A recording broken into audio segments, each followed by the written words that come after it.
Question. Do you suffer from an affliction that I like to call mental clutter?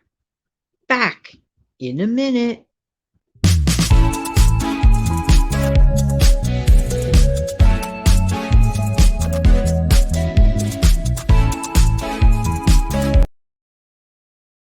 Morning, good morning. Hi, everyone. This is Jan from New York City. My channel name is Jan from New York City Saves Money, and I love to help people keep some of their money. How's everybody doing today? Rise and shine. I hope the weather is great by you, and even if the weather isn't great by you, I hope that you have plenty of sunshine in your heart, which is why I picked that mango-colored background today. Hope that this audio video finds everybody doing well. Let me grab a sip of my decaf. Why am I saying decaf? I mean instant. Hello. Now, sometimes I do drink instant decaf, but this time it is definitely with caffeine. What do I mean by mental clutter? Mental clutter consists of, let's imagine our minds, like let's say a stuffed, overstuffed closet. You know, the closet that many times, well, it kind of happens. It gets cluttered up and we don't do a darn thing about it until one day we can't stand dealing with it anymore. There you go. But mental clutter is something that sometimes just like sits there on a low level. Like, like you got this on your mind and you really meant to do that task or activity, or you really meant to make that phone call, or you really meant to go to that place, or you really meant to address an exercise issue, or put, let's say, a machine together or a bike together, whatever it is.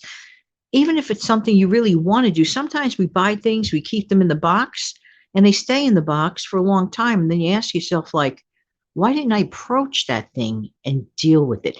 Believe it or not, those things are mentally cluttering our mind. Now, it has actually been proven, that we feel great after we accomplish a goal, even if it is a simple task. Let me ask you a question. Have you ever written out a to-do list? I mean, it doesn't have to be an earth-shattering to-do list, but a to-do list. Like, for example, let's say on Monday, you want to go to the grocery store.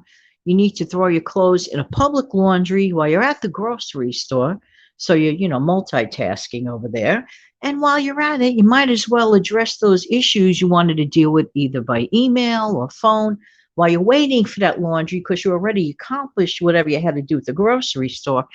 And then you get home, you pack away everything, you freeze everything up, the clothes are clean, you put them away, you sit down, you're ready to pick up the remote, and then you realize, wait, let me check off my task list. Did I do everything I needed to do?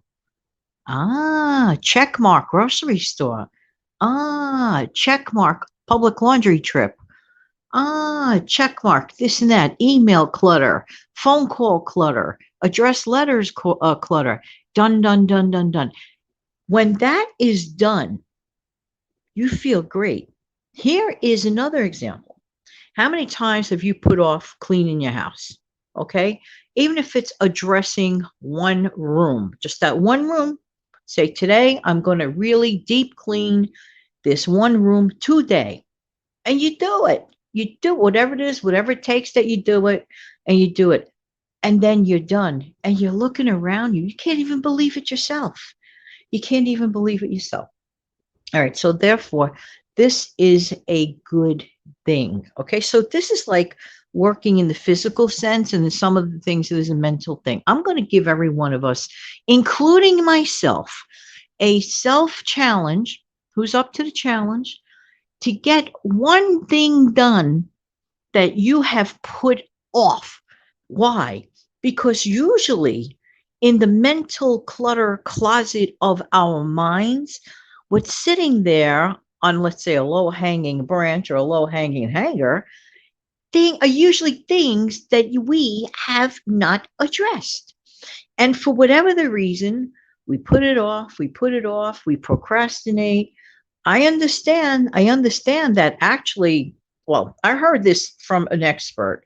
Believe it or not, our brains kind of need motivation sometimes. We actually have to like push ourselves a little bit, because if left to our own devices, it just might easily get, procrastinated. And but you're still living with that low level mental clutter. Are there any letters? You don't have to tell me the letters or what's going on. Just ask yourself, did you receive anything in the mail that you would, promise yourself you're going to answer the question or hit the business reply or an email or something like that? Like in other words, unresolved minor issue that needs attention. Has that been sitting on the back burner? Has anything, do you have anything on the back burner that has been like preying on your mind without even you realize, oh, yeah, I'll deal with that later. Yeah, I'll deal with this later. Meantime, it's all collecting in your invisible mental cluttered closet. In my opinion, this is not a great thing. It builds up, it builds up. And you know what? You're going to get overwhelmed. You're really going to get overwhelmed. All of us. There are a couple of things that I've been putting off that I want to do.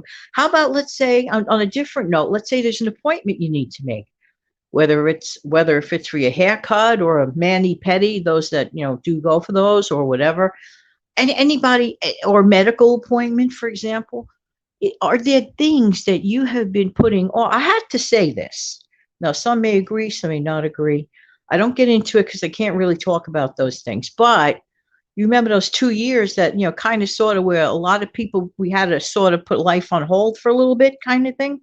Unfortunately, as a result of that, a lot of people got into like really into like sort of a comfortable, weird rut and maybe let appointments that can now be done get done. So this is the time to like just go through your mental decluttering. What does this have to do with saving, with frugality? I think the more we clear out our minds of all this other stuff, the better we can focus on, let's say, for example, our savings goals. And I'm going to talk to you about another challenge this week for those that are up to it. So that's going to be coming up on a future show. Just saying, how many of you think that there is at least one thing? So here is exactly specific today's challenge question. Okay. Can you find one thing that you've been putting off for like a really long time, and it's been bothering you on a subconscious level, or even sometimes it even may be bothering you on a level that you are aware of it? Can you consider or tackle this problem today? Do you think you're up for that challenge? I guarantee you, and I don't like to use the word guarantee. Oh, John from New York City Saves Money says guarantee. Okay. Okay. I don't make guarantee claims, but I can assure you for true that you will feel better once you attack your goal. Once you hit that goal, think about how you feel when you've cleaned that bathroom out or scrubbed down that living room or, decluttered your actual physical closet. Why can't we clean out some of that mental clutter, the tasks that have been bothering us like for a little while? Fine. I don't even care if it's making a phone call that you need to make. See if you could do that thing today. Let me know how you feel afterwards. I have a suspicion it's going to be very good. So today's challenge, if you're up to it, is start doing that thing or address that issue that has long been needing to address. Doesn't have to be an earth-shattering issue, but a phone call that you meant to make last week, for example, a letter that you really should have mailed a while ago. Put the stamp on it and go mail it. This is what I'm trying to say. It's the small stuff, but a lot of that small stuff can really add up. There you go. All right, everybody. Till the next time, wishing everybody an amazing, fantastic day. I hope everyone takes good care of yourself. Take care. Bye bye.